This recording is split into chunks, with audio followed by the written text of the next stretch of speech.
Meu querido irmão, meu querido amigo, você está aqui comigo na minha casa. Vou ajeitar a câmera aqui direitinho, porque que daqui a pouquinho eu vou ter um culto familiar aqui. E eu amo os grupos familiares. Eu gosto de pregar na igreja, gosto de pregar para muita gente. Não vou dizer que eu não gosto, que sim, é bom. Mas eu gosto muito do pequeno grupo. De estar aqui, tipo, com 8 pessoas, às vezes 4, 5 pessoas, às vezes 15, 20.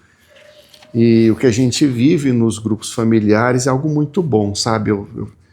Eu acho interessante para o nosso trabalho na igreja. Trabalharmos as atividades do templo e tudo mais, e os departamentos também e tal. Mas a gente também, todo mundo se encontrar nos pequenos grupos aqui nos lares, né? A gente tem vários grupos familiares.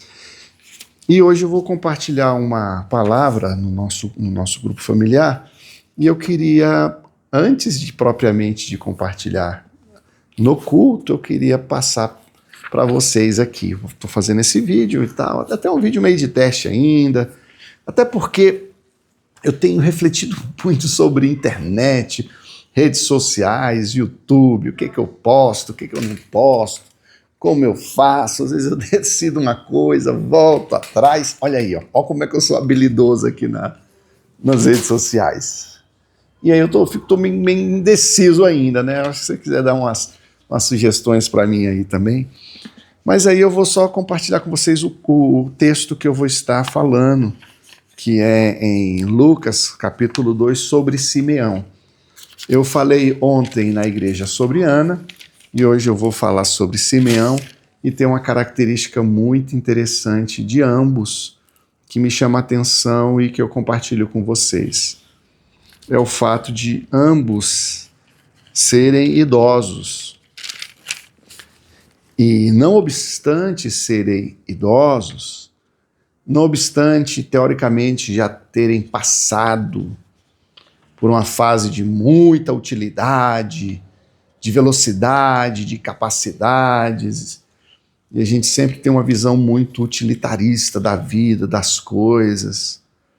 Não raro, quando você perder a sua utilidade, você acaba sendo esquecido, deixado de lado pelas pessoas, sabe?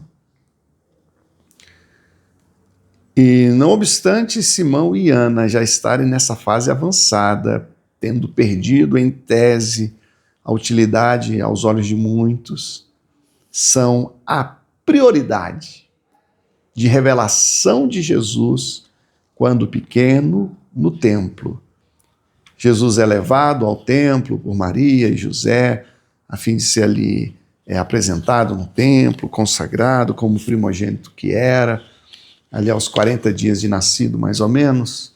E as pessoas que se encontram com Jesus ali no templo, não foi um acontecimento aleatório, não foram pessoas aleatórias.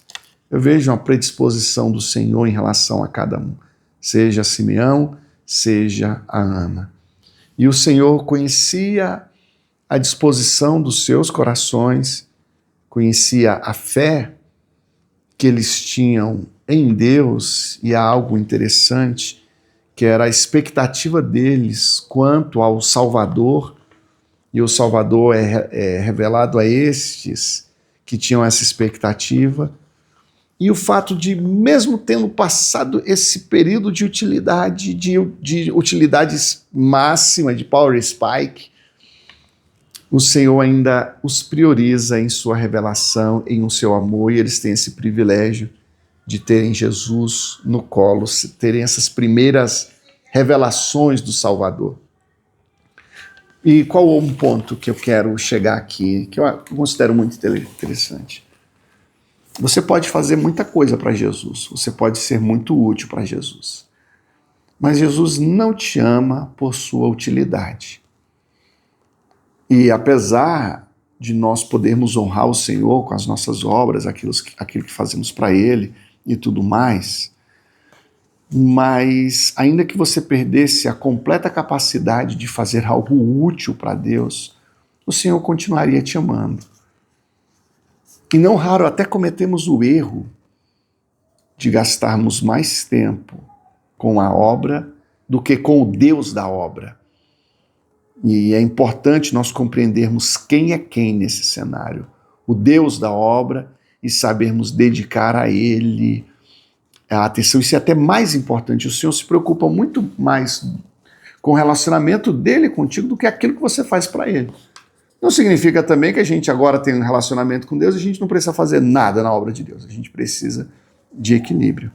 O texto está em Lucas, capítulo 2, versículo 25 a 35.